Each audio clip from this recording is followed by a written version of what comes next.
Zhong Haiyuan, a teacher at the Zhongfengshen Primary School in Guangzhou City, was being detained because she supported so-called counter-revolutionist Li Julian. During the detention, she refused to admit any guilt.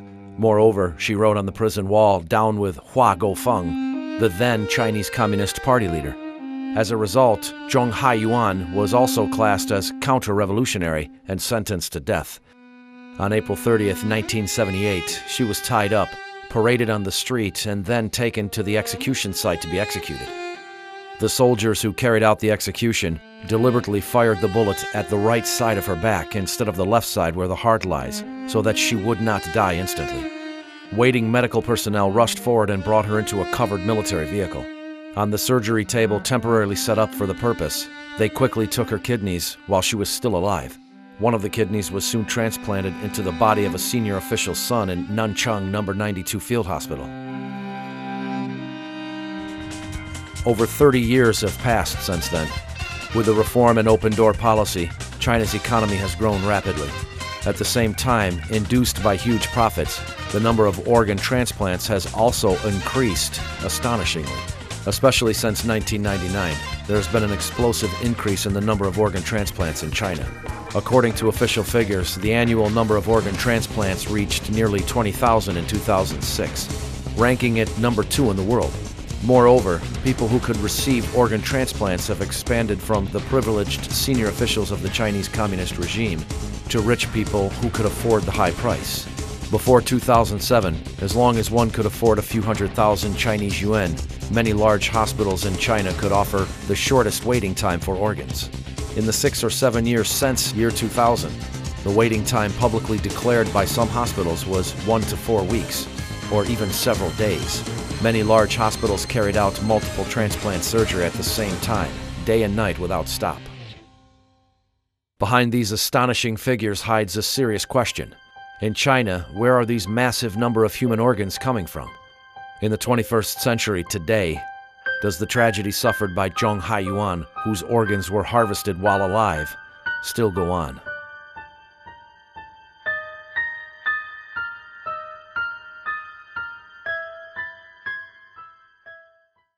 The United States is the largest organ transplant nation in the world. It has a well-established national database of organ donors and recipients. It also has a highly effective shared network for nationwide organ transplants. About 80 million people voluntarily agree to donate their organs after their death. At the same time, the number of organ donations from relatives is also very large. Even with a system like this, the average waiting time for organ transplants in the U.S. is still quite long. The heart, about 8 months. The liver, 26 months. And the kidney, 37 months. Why is this? Because the organs used for transplants must be from healthy people. Moreover, the organ's ischemia time during the transplant must be very short. The kidney requires less than 12 to 24 hours. The liver is 12 hours, while the heart is 4 to 6 hours. Therefore, unless they are donated from living relatives, the organs used for transplant can only be from healthy voluntary donors who have just died. Not only that, patients can only accept organs matching their blood types and tissue types. Take kidney transplantation as an example. According to National Kidney Foundation of the United States, the chance of getting a perfect match kidney from a non-relative donor is only 6.5%. Obviously, the probability of getting a suitable healthy organ is quite small. In China, due to cultural reasons as well as a lack of related legal safeguards, the number of voluntary organ donors is pitifully small. Up to September 2007, China had only 61 organ donors in total from brain death. Organ donation from relatives only accounts for 1.1% of total organ transplants there. Although legal and legitimate organ sources are very rare, large hospitals in China never seem to worry about sources of organs. The Oriental Organ Transplant Center used to claim on its website the average waiting time for a suitable liver is 2 weeks. On the application form for an organ transplant at the Organ Transplant Department of Shanghai Changjung Hospital of the 2nd Military Medical University, it once clearly wrote, the average waiting time for a liver transplant is 1 week among all patients. Established in 2003 and closed in September 2007, The China International Transplantation Network Assistance Center was an organ agency for foreigners. It was situated at the Organ Transplant Research Center of the first affiliated hospital of China Medical University in Shenyang, Liaoning Province. Through this agency, as for the kidney transplantation, it may take 1 week to find a suitable donor, the maximum time being 1 month. It further goes on to say, if the doctor discovers that there is something wrong with the donor's organ, the patient will have the option to be offered another organ donor and have the operation again in 1 week. China's Sanlian Life Weekly reported on April 7, 2006, about 98% of organ sources in our country are controlled by authorities other than the Ministry of Health. What are those authorities other than the Ministry of Health? The article did not specify. Before its closure, the Chinese International Transplantation Network Assistance Center disclosed even more astonishing information. The website's question and answer section contained the following set of questions and answers. Question: even if the organ transplant operation is successful, is the survival time after the surgery only 2 or 3 years? Answer: indeed, we often hear this kind of query, but this refers to the kidney transplant cases in Japan where organs were taken from brain-death corpses. In China, kidneys are taken from live bodies. This is completely different from what Japanese hospitals do. Question: is it possible to be infected with other diseases such as HIV or hepatitis after the kidney transplantation? Answer: it is not necessary to worry about that. The biggest problem with a kidney transplantation is the tissue match. Before the living kidney transplantation, we will examine the donor's renal function and leukocyte in order to assure the safety of the kidney. So it is more safe and reliable here than in other countries, where the organ is not from a living donor. The question-answer section disclosed a clear and explicit message. The organs are not from corpses or brain death victims.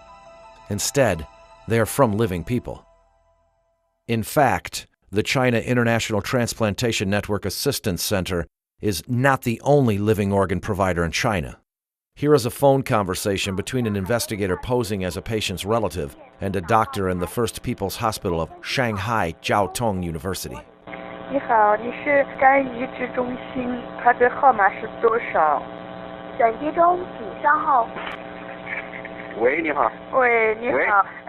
我现在有一个表妹啊，丙型肝炎18年了，是慢性活动性，丙型肝炎。但是现在我跟你讲，你这个肝移植是可以的。那我就问啊，要等多久？工体有啊，天天有哎。现在我们今天就来做。不是，你现在又不是说是有新鲜的，有活的人的，你这个都是活的。啊？都是活的。The precondition to ensure the supply of such large number of human organs for such short waiting times is the existence of a large organ bank of live donors. Furthermore, this group of people must be under strict control so that their physical conditions could be examined any time. Whenever a transplant patient arrived, a matching donor would be found from the bank. His or her organs would be taken out for the transplantation in order to ensure the organ's freshness and vitality. So what kind of people form this live organ bank? The international community commonly believe the allegation that the Chinese communist regime takes organs from the executed prisoners for transplants. However, this single source of organ supply cannot account for the explosive increase in the number of organ transplants in China during the past decade. Although the exact number of the executed prisoners in China is a so-called state secret, the state-run China News proclaimed in its report on September 6, 2007. For more than a decade, the people's courts have been very careful with and taken strict control in giving out death penalties. The number of executions have been decreasing steadily. Meanwhile, according to reports by official Chinese media, the total number of organ transplants in China during the 6 years after 2000 was more than 3 times that of the 6 years prior to 2000. If those 98% of organs for transplants in China that came from non-medical system were all from the executed prisoners, how could one explain the sharp increase of organ transplants in the past decade, while the death penalties had been decreasing steadily? Was it due to the improvement in transplant technology? Let's take a look at the kidney transplant. In 1998, the number of kidney transplants in China was 3,596. In 2004, it exceeded 10,000, 3 times that of '98. Between '98 and 2004, there had not been much improvement in kidney transplant technology. Obviously, technology improvement is not the reason behind the explosive increase in kidney transplants. Moreover, death penalties need to go through certain legal procedures, such as court hearings and appeals. Prisoners could not just be sentenced to death and their organs taken when transplant patients came. Then, what group of people could be subjected to organ harvesting and their lives taken so conveniently and speedily? Other than the prisoners on death row, who were these large group of people that were forced to live between life and death? For decades, the Chinese Communist regime have consistently denied allegations from the international community that it harvests organs from the executed prisoners. However, in 2005, at a World Health Organization conference in Manila, China's Deputy Health Minister Huang Jiafu publicly admitted for the first time that the majority of China's transplant organs were from the executed prisoners. But on April 10, 2004, Mao Chuinan, the spokesperson for the Ministry of Health, again denied harvesting organs from the executed prisoners when answering questions from reporters. In November 2006, at a meeting in Guangzhou, Huang Jiafu acknowledged again that over 90% of transplant organs in China came from the executed prisoners. Subsequently, on January 11, 2007, Mao Chuinan changed his tune in his interview with the BBC and also claimed that most of China's transplant organs were from executed prisoners. Apparently, on the issue of whether to publicly admit the organ source being from the executed prisoners, there were initially different views inside the Chinese Communist regime. Then what had forced the regime to conform to a single view and publicly admit a scandal it had been denying for decades? Was it because of the awakening of their conscience, or was it being used to cover an even larger crime? On December 22, 2000, the overseas Falun Gong Minghui website suddenly published a piece of news from China, alleging some evil police are plotting with greedy doctors to sell organs of Falun Gong practitioners. It is learned that just one clinic in the city of Shijiazhuang alone has been given 6 organs. Without disclosing further details and because the brutality in the information was beyond belief, this news didn't get much attention at the time. 5 years later, on March 8, 2006, an anonymous former Chinese media reporter in Japan told the U.S. Epoch Times that there existed a special place in Sujiatun district in Shenyang, Liaoning province, where large numbers of Falun Gong practitioners was secretly detained. These practitioners would eventually be killed and their organs taken for transplants. 您估计大概有多少法轮功学员被关押在里面？我不能很确切的说这么一个数字，因为经常性有变动，但是在当时吧，所得到的数据呢，应该是有6000人，但是什么时候？当时是在2年前左右吧，也就是2004年，左右的那个时间里面。他们是在里面，可能是在被强迫转化、被打、被关押，在生命垂危的时候，然后器官被取出来、被移植、被卖，是可以这么理解吗？对，我认为是这个情况，但是，他们一定是在一种什么样的一种情况下，是被迫的，就是说，或者说是在毫无知觉的情况下，上到手术台，取出了他们的脏器，我认为是这种情况。这些人还有出来的可能性吗？我只能在心里祈祷着他们能够出来，他们能平安地回到他们家人的身边。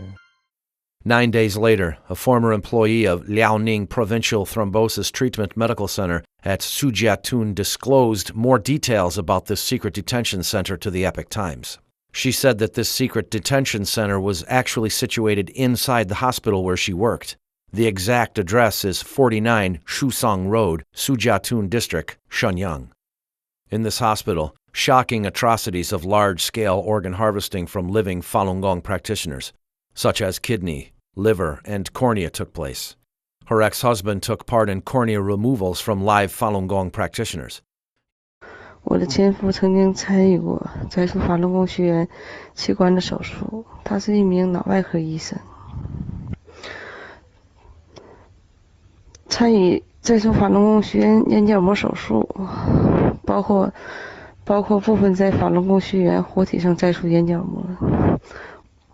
我的家人告诉我说，他说你不知道我有多么痛苦，因为这些法轮功学员是活的。若从死人身体上摘除器官，这还好说，可这些人都真的还是活的。这些事情都是秘密进行的。我们医院参与的医生很多是从其他医院调过来的实习医生。这些人的器官被摘除以后，有的人就直接被丢进焚尸炉中火化，没有留下任何痕迹。 After the second Sujatun witness came forward, another 10 days passed amid shock, anxiety, and speculations. Surprisingly, the Chinese Communist regime, that is usually very sensitive to the international media, kept quiet for 3 weeks on such sensational accusations. On March 28th, the Chinese Foreign Ministry spokesman Qin Gang denied the Sujatun incident at a regular press conference, calling the accusation deliberate fabrication and wicked slander. Qin also invited foreign media to visit Sujatun and conduct their own investigations. Perhaps as a response to the Foreign Ministry statement, 2 days later, a man who identified himself as a veteran military doctor in the Shenyang military region wrote to the Epoch Times to confirm the existence of the Sujatun concentration camp. He further alleged that Sujatun was just one of several dozen such concentration camps across China. A month later, this veteran military doctor wrote to the Epoch Times again, disclosing more detailed information on organ harvesting of living Falun Gong practitioners. He said during the detention, real names were used for Falun Gong practitioners and other detainees, but when it came to organ transplant, fake names were used. In other words, false identities were created, and the information about these fake people was quite complete. Moreover, these people would have signed voluntary organ donation forms. Of course, the signature was faked as well. I had encountered over 60,000 of these documents with falsified signatures. All of them said that the individual voluntarily agreed to donate some kind of organs for transplant and was willing to undertake all the consequences. There were even signed forms expressing their willingness to donate their hearts for transplants. Many signatures were the handwriting from the same person. The time limit for keeping these documents was 18 months. Then they must be destroyed.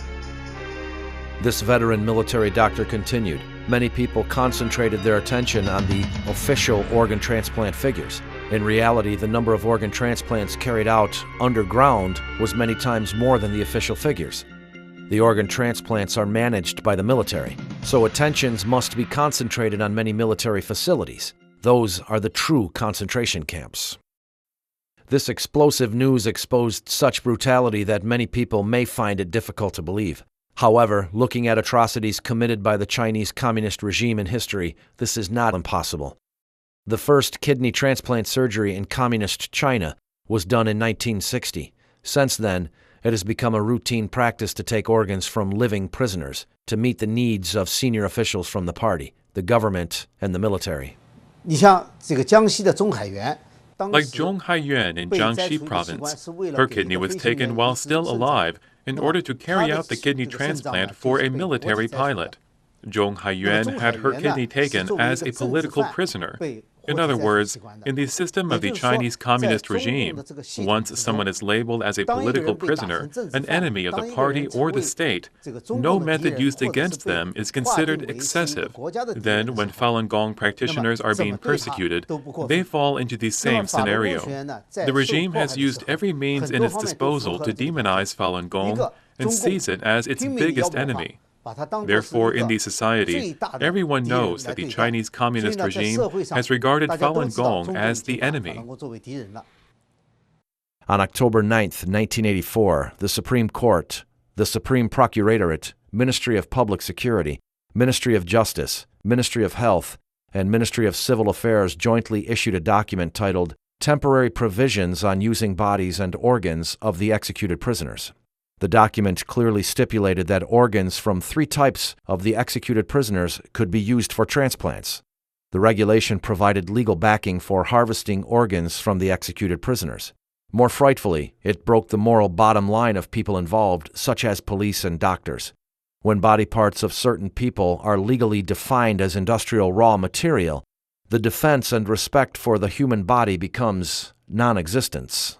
When they went to appeal to the government, many Falun Gong practitioners destroyed their ID cards to avoid implicating others. When arrested, they would also not give their names or where they are from. Therefore, to the Chinese communist regime and those people who want to take organs from living people, these practitioners become the most suitable targets for organ harvesting, as their disappearances would not be discovered or reported.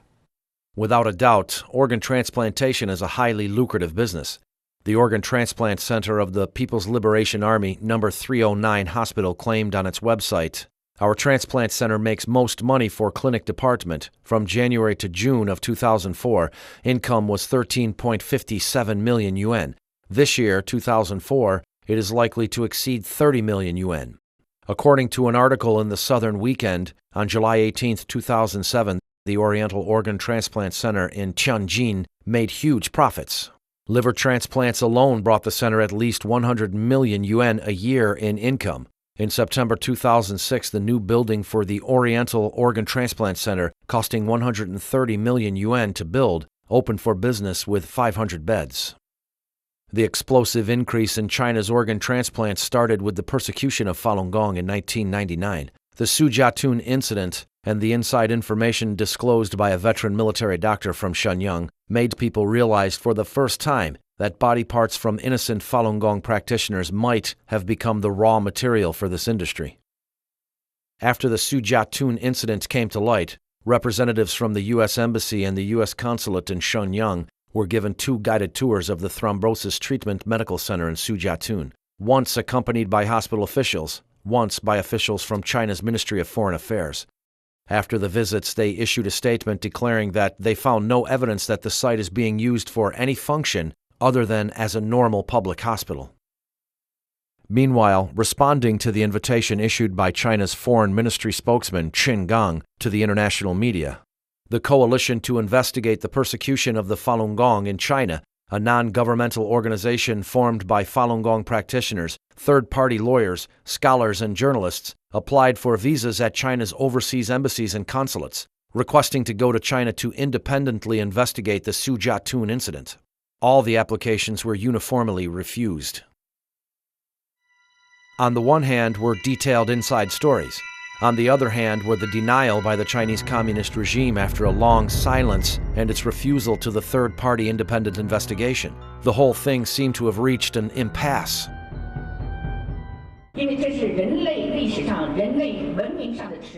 If the world turned a blind eye on such horrific and detailed allegations, it would be a disgrace to all of humanity. Even though the Chinese Communist regime set up many barriers to the independent investigation, people with a sense of justice did not give up. They expanded their focus from Sujiatun to the whole of China and were determined to find out whether the regime really harvested organs from living Falun Gong practitioners. On May 8, 2006, at the request of the Coalition to Investigate the Persecution of the Falun Gong in China, former Canadian Secretary of State for the Asia-Pacific region David Kilgour and renowned international human rights lawyer David Matas formed an independent fact-finding team to investigate the allegations that the Chinese Communist regime had been harvesting organs from living Falun Gong practitioners. On June 2nd, the 2 investigators sent a letter to the Chinese embassy, inquiring about the terms of their entry into China to carry out a truly meaningful, independent investigation, free from the Chinese government surveillance. On June 23rd, the Chinese embassy in Canada rejected Kilgour and Matas's visa applications. However, one person did succeed in entering China. He was Mr. Edward McMillan Scott, Vice President of the European Parliament. From the May 20th to the 24th, 2006, during his preparation for a Human Rights and Democracy report for the Foreign Affairs Committee of the European Parliament, Mr. McMillan Scott went to Beijing and met various officials, including European Union delegates, public figures, as well as 2 Falun Gong practitioners from Beijing, Niu Jinping and Cao Dong. Cao recounted to him what he witnessed in the jail. Cao Dong is in his 30s. He'd been a prisoner in northern China, and he gave a very nervous, understandably, very nervous report of what he had seen in that prison, I asked him whether he was aware of the practice of what is known as organ harvesting, which is taking body parts from prisoners to order, in effect. This is a trade which is run by the People's Liberation Army for profit. And he said he could only tell me that he had a friend, another Falun Gong practitioner, in the prison in northwest China. And the friend disappeared one day. And the next time he saw him was his body, the friend's body, in the prison hospital with holes where body parts had apparently been removed. And so after the meeting I had with these former prisoners, they were all arrested. Cao Dong was later convicted of meeting me, a vice president of the European Parliament. Just because of meeting Just you? because he met me. And he was sentenced to 5 years in prison, and he remains in prison now. The investigation continued with more people joining in. Among them were Dr. Kirk Allison, Associate Director of the Program in Human Rights and Medicine at the University of Minnesota; Ethan Gutman, Adjunct Fellow at the Foundation for the Defense of Democracies; and his assistant, Li Shai Lamish. They both formed independent investigation teams looking for witnesses around the world. They interviewed Falun Gong practitioners who had been imprisoned by the Chinese Communist regime and searched for recipients of organ transplants in China, the organ intermediary agents, and also doctors involved in the transplant surgeries. The first thing people wanted to know was the experience of Falun Gong practitioners who had been imprisoned by the Chinese Communist regime. What did they see? What did they hear? And what did they experience personally? Without exception, the practitioners they interviewed all talked about torture, brainwashing, the threats, and also the repeated and especially careful health checks and blood tests. Falun Gong practitioner Gan Na, who now lives in Toronto, Canada, was one of the 34 Falun Gong witnesses in the investigative report by David Matus and David Kilgore. Gan Na was from Beijing and used to be a customs official at the Beijing airport. When she was detained for the third time in the Beijing Xinan female labor camp, she was subjected to blood testing, X-ray, ECG, and cornea examination, etc. 那当时我就感觉很奇怪啊，劳教所的那些警察根本就不把我们当人看，那么给我们去做这种全面的体检，我就感觉很奇怪。 Falun Gong practitioner Zhang Yijie, who used to work at the Ministry of Foreign Trade and Commerce, had been detained 7 times. The last time was in June 2001. She was detained in the Beijing female labor camp. 原来我们部里边每半年都要给干部查体一次。那么就像这种常规的钢弓化验，一般的都是那种通常的那种小玻璃管，也就是那量都是一样的。那么我觉得就是在劳教所时候抽血的时候，我觉得量比平时要多，要大得多，而且我们都说怎么抽这么多。 Falun Gong practitioner Zhou Yuan was from Guangzhou. She was illegally detained in the Guangzhou Chateau female labor camp for 22 months from January 2000. After that, she was arrested again and forced to go through all 5 different brainwashing classes in Guangzhou. 转到最后一个洗脑班，因为没有别的肯收的时候，就转到就是因为我本身属天河区的嘛，就天河区那个洗脑班把我拿回去了。就是那个医生就专门带我到医院去检查很详细。 检查得很详细，还有那个脑电图什么，当然抽血那是必然的啦。当时令我觉得很奇怪的就是做那个心脏那心脏的检查，他们做得非常非常的仔细。结果后来又带我去检查，然后检查完了以后，他觉得又要带我再去做那个心脏彩超，所以那时候我就说我心脏也没问题，他们为什么老是在我这心脏上面做文章 ？They would do an X-ray of the chest and the abdomen. They would do a sonogram of the liver and the kidney area. They would do a very large blood sample, and sometimes they would take the blood out and put them in 8 different tubes, which suggests that they're doing tissue typing, that is, testing for diseases, any diseases that would make their organs unusable, also trying to see whether there is a proper blood type and tissue type match for a potential recipient of the organ. Then they were also doing a lot of urine samples to see the health of the kidney function. On the one hand, Falun Gong practitioners were tortured inhumanly. On the other hand, there were these strange health checks and blood tests. Many Falun Gong practitioners were puzzled with these self-contradictory behaviors. More strangely, the doctors who carried out these health checks were not interested in treating injuries. They were only interested in healthy people. 我在劳教所的时候就生生的被他们毒打迫害，就是致使2个膝盖和腰就是受了重伤。那么在劳教所的时候，我的膝盖有几次就是那个伤痛复发，肿的就像小孩头一样。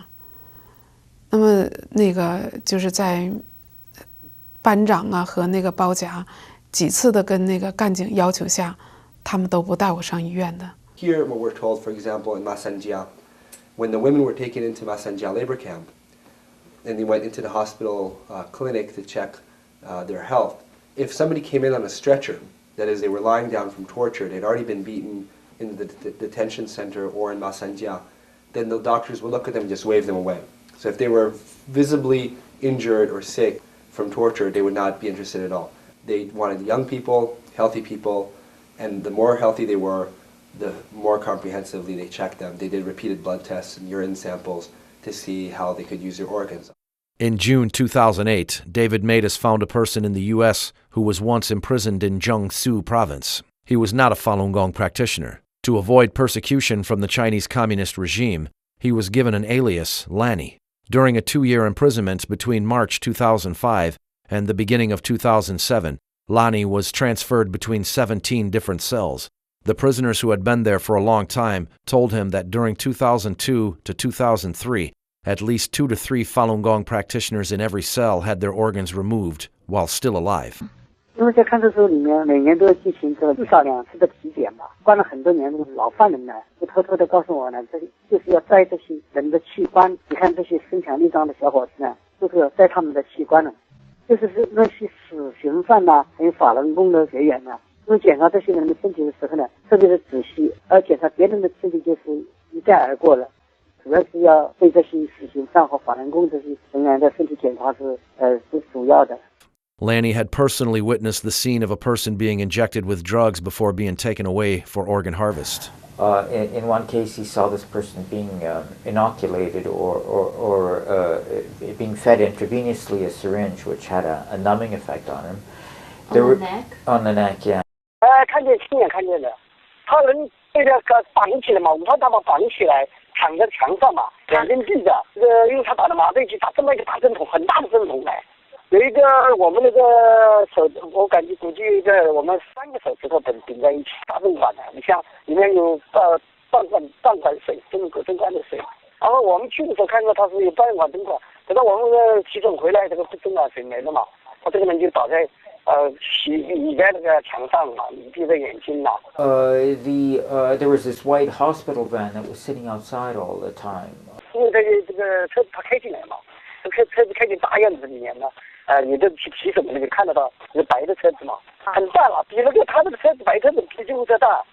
And the cell leader would tell this fellow Lanny that these prisoners were actually being organ harvested, and that van outside was for that purpose, and the injection was for that purpose as well. In November 2006, Lanny was transferred to another cell in the same prison. The cell also imprisoned a Falun Gong practitioner called Chen. 我进去，他已经快要走了呀。跟我待没多久了，跟别人待的时间长。他不是规矩打了，后来打得很重了，打腿也打断了，才坐不起来，腰也打坏了，然后看得很那个呼吸很困难的，打到最后就把他拖出去了，就没有了。好了，这个人。The cell leader was basically the same routine he'd seen for the prisoner sentenced to death. That somebody come and blood tested him, there was a syringe put in his neck, that the people in white clothes had come to fetch him, that there was a hospital van outside. 后来他们说这种人肯定就是被这个活摘器官的。华山法轮功其实在那个监狱里讲的人很多的呀，就是和法轮功打的，就是活摘了，就是很多的人都是。因为活摘器官跟那个枪毙人，在监狱里都知道是清清楚楚的。没什么这个隐瞒的事情，好像在外面你们都不知道就是而已。 Witness Lani indicated that the purpose of police beating Falun Gong practitioners severely was sometimes for their organs. If a practitioner's blood and tissue type matched that of a patient who needed an organ transplant, then this practitioner became a target of severe beating. 他是看，就是说他看准了是这个人是那个病人所需要的人，他就打这个人。对他严格，他就对他特别严格，动手打啊，同时那个迫使你跟警察闹翻的，先从小闹翻，开始就打你，打你然后你打了你不服气，你再闹再打了，打了几次的话你打伤，把你打到那个肋骨打断呐，腿打断呐。 The statement by witness Yu Xinhui in his interview with Ethan Gutman and his assistant Li Shai Lamish also confirmed what Lani described. For example, a man we interviewed in Bangkok, he escaped to Bangkok, his name is Yu Xinhui, and he was jailed for 6 years at Sihui prison in Guangzhou in the south. He said it was common knowledge among the prisoners that people were taken regularly whenever somebody needed an organ, when an official needed an organ, when some rich person needed an organ, that they were taken and removed from the prison. And sometimes the other inmates or the guards would threaten him and say, if you don't cooperate, we will kill you and we will sell your organs.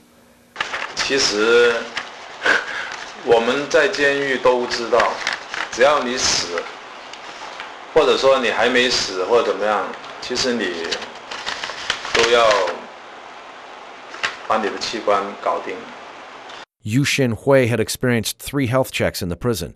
The last one was in March 2005 under the close watch of the armed police. People in the prison also knew that there truly existed a name list. Every year, people on the name list would be taken away and would never come back again.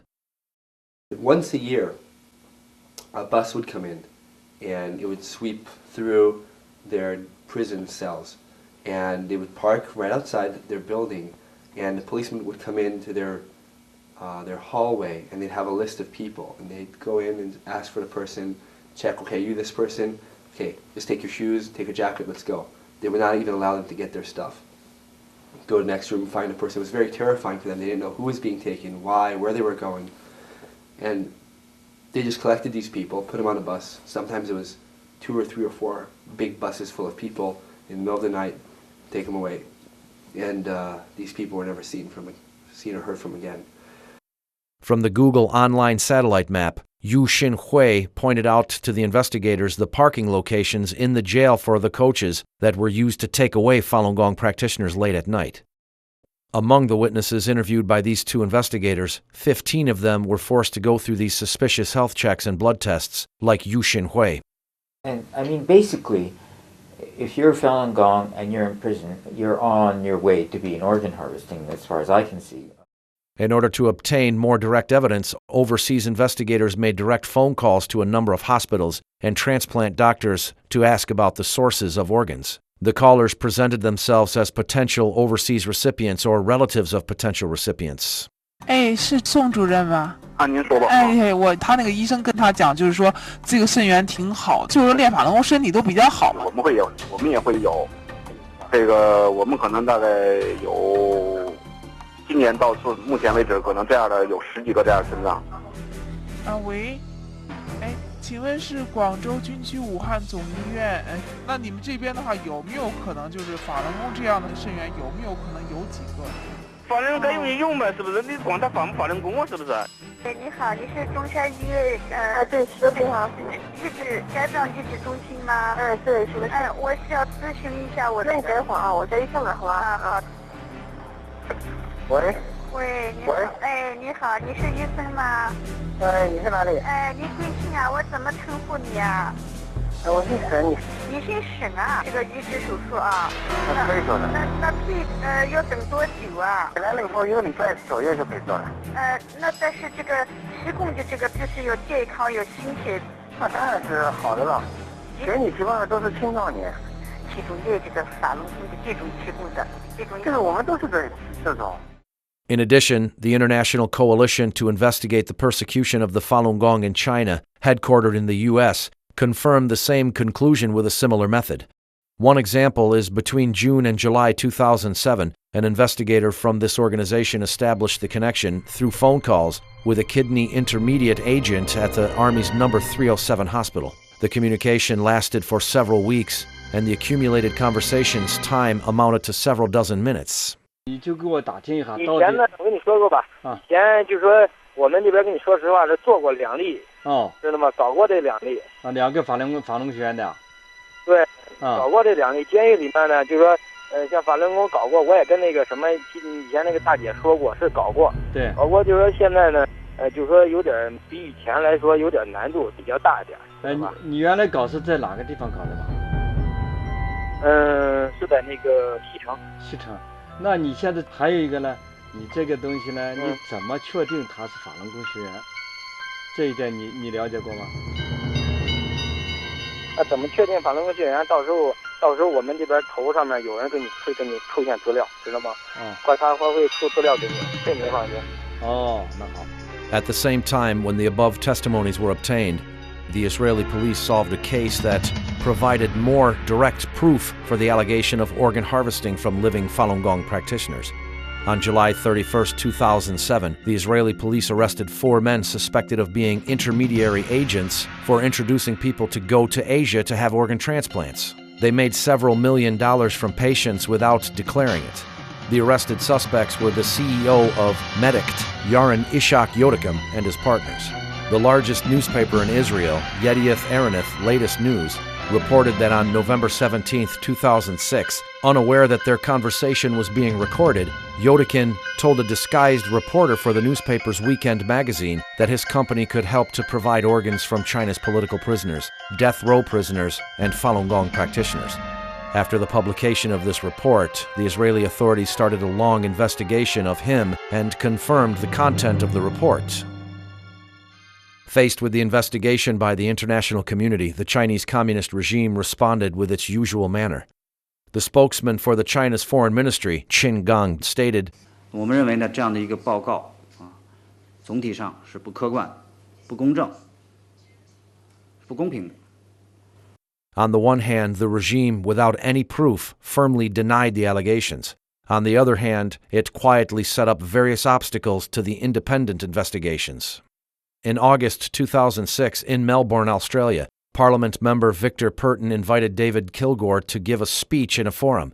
As a result, the Chinese consulate sent a letter to all members of the parliament asking them not to attend this forum. In September 2006, in Helsinki, Finland, the Human Rights Committee of the Finnish Parliament received a phone call from the Chinese embassy, asking them not to meet with David Matas. In May 2007, the Belenson Hospital near Israeli capital Tel Aviv organized a seminar about organ transplants. They invited David Matas to make a speech. The Chinese embassy exerted pressure on Israeli Foreign Minister and Health Ministry, demanding them to cancel the seminar or cancel the invitation to Matas. The websites of China's organ transplant centers also changed quietly. Many figures about the number of organ transplants and the waiting times were deleted or modified.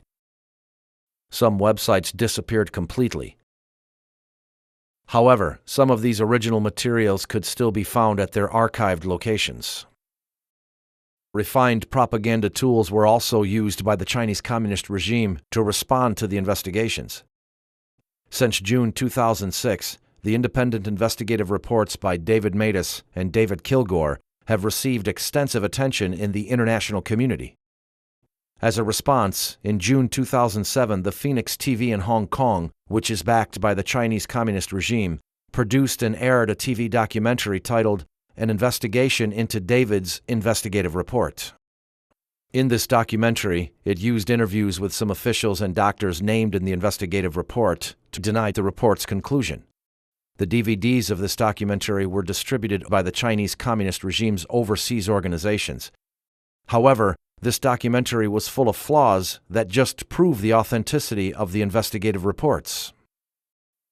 One of the figures quoted in the Matas-Kilgore report was the data from the article, "The Organ Transplants Need to Set a High Threshold," published in China's official health news in 2006 from its interview with Shi Bingyi, committee member of the organ transplant branch of Chinese Medical Association. Shi Bingyi stated there were over 90,000 various organ transplants in total done in China. Just last year alone, about 10,000 kidney transplants and 4,000 liver transplants were carried out. However, in the interview by the Phoenix TV, Shi Bingyi categorically denied that he had mentioned such figures. 我没有说过这样的话，为什么？因为我头脑里就没有这样的数字，我没有过非常详细的调查哪一个时间段是多少例，我们没有这样的数字，所以我也不可能说。Shi Bingyi's original statements quoted in the Davids report can still be found on the internet. Moreover, the article was reprinted by many other Chinese domestic media. Similar organ transplant statistics given by other experts from the organ transplant branch of Chinese Medical Association are also commonly available in China's government and media websites. Another kind of evidence used in the Matus and Kilgore report is the recording of the telephone conversations with large number of medical doctors in China.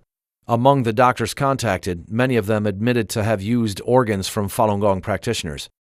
Dr. Liu Guaoping from the Guangxi Ethnicities Hospital was one of the doctors who were investigated. Phoenix TV interviewed Dr. Liu Guaoping. In the interview, Dr. Liu acknowledged that he had received phone calls from the investigators and also admitted that he was asked the question in the recording, but he denied giving such reply, although the recording of his reply to the investigator was still available. The following is a comparison of what he told the investigator and what he said on Phoenix TV.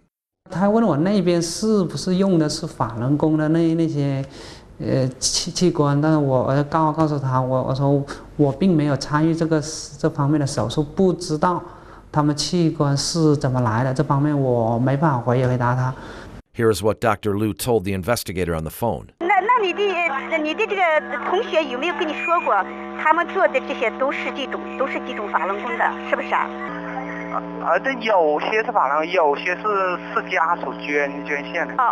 那现在就是说，我想找这种给我的孩子找这种法轮功的，你估计他能帮我找到吗？那肯定能够找到。能找到啊。Dr. Liu also said on Phoenix TV. 他在这个报告里面说，你们以前用的法轮功供体是从监狱里面还是从看守所里面拿的？他里面说我的回答是从监狱里面拿的，但是当时我的回答并不是这样，我的回答是我们医院没有这种资质，我本人也没有这种资质，所以不可能拿任何器官。Here is the recording of the phone conversation with the investigator. 就说你们以前用的就说是从哪里找？是看守所还是到这个监狱呢？监狱里面找的。监狱里啊，他那种就是都是那种健康的法轮功是吧？健康的法轮功。对，肯定是学好的才能做完，因为这种东西做了要保证质量的。On Phoenix TV, Dr. Liu also said. 还有第二个问题是，他说：“那你们都要到监狱里面自己去挑选吗？”他当时说我的回答是对，肯定说要去挑选的。这个问题当时根本都没问到，没有那回事。Was Dr. Liu asked that question by the investigator? Here's the recording of the phone conversation. 那是都要像你们都要到监狱去自己去挑选是吧？